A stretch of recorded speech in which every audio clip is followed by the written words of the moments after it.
Hi everyone, my name is Sarah Beth, and I just finished reading Discontent by Beatriz Serrano. This was translated from, I believe, Spanish to English by Mara Faye Lethem.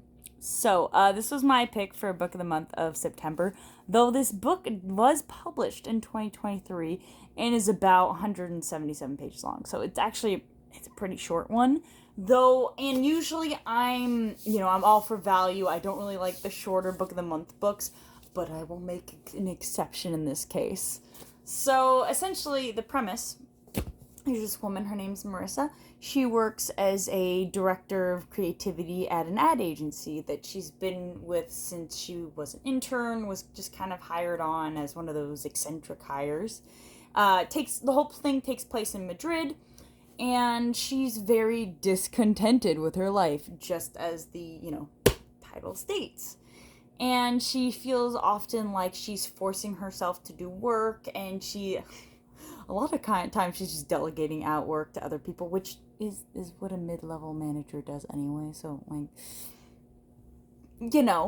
but she is teaching a class, for instance, and she had certain ideas that she made up based off of, what she was given, and she just gave it to her class as an assignment so that she could give to work, which is kind of brilliant, not going to lie. But, essentially, this is a big story about how we feel in society today, especially in the younger generation. She's 32 years old.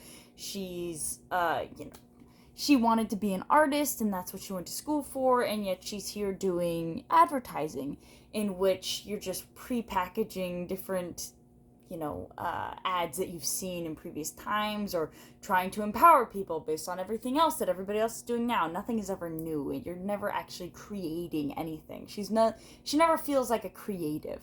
There comes a point where she does, in fact, deliver a speech on creativity, and she just kind of stole a line from a bunch of TED Talks.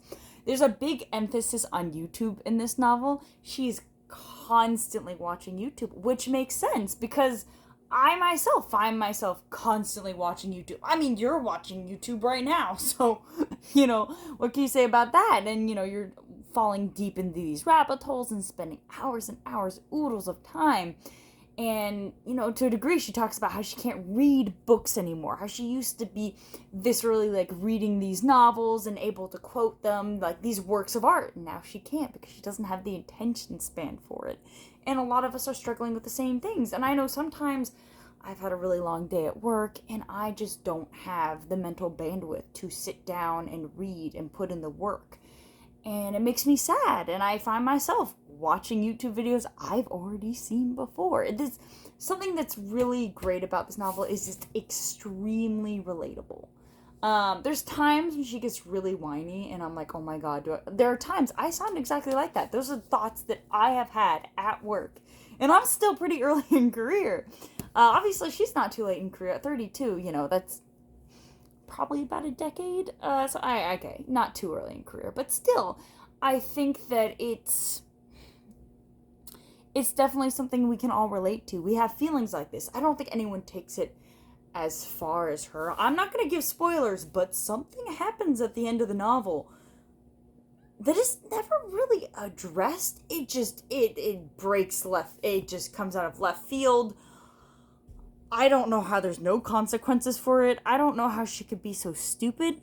That's something, I guess that's kind of a problem with this novel, is she sometimes is just not human enough. She's a caricature of a person. She takes it one step too far, which is entertaining to read, but it's not realistic. I don't find her realistic as a character. And she, it's first person. We're following this person throughout the whole novel. And though it's not a really long novel, it's still a lot of time one-on-one. I think that to the novel's detriment, it is a little short, because there are some really great characters that are introduced, such as her friends with benefits. I was going to say love interest, but her friends with benefits, Paulo. She has a friend, Elena, that comes in, who's a really interesting character, a woman that's, heavily made up and has kind of used men throughout her lives to kind of get what she wants, but she didn't marry them. It's I do appreciate the cast of characters, the people that we get to see. I wish we saw more, because I especially love, she is demonic. She's ruthless, all right? The way that she describes people, she will cut them down to the core, and I kind of like it. It's very comedic. This book is kind of funny, but it's kind of dark because, once again, these themes of discontentment is something that we all feel. I wish it was a bit longer. I think a book that did this better in a more serious sense, not comedic at all. This is, I want to say, more of a comedic take. I mean, look at the cover here. That's kind of funny.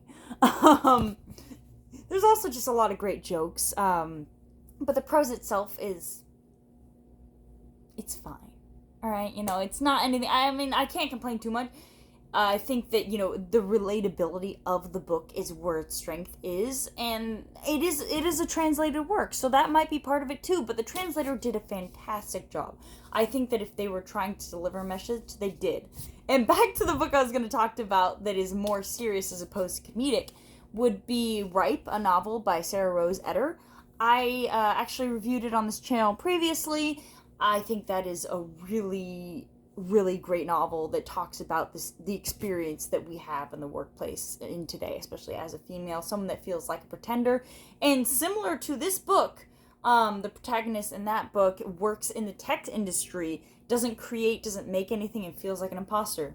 Much like Marissa, who's our main character in this book. So I do feel that if you want something that's more of a serious take, that's gut-wrenching and probably going to break you, that book. This book, fun. Just a good time.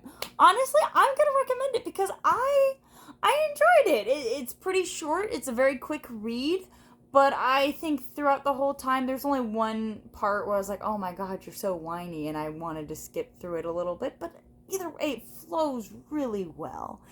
And anyway, I hope you enjoy my review and have a good time.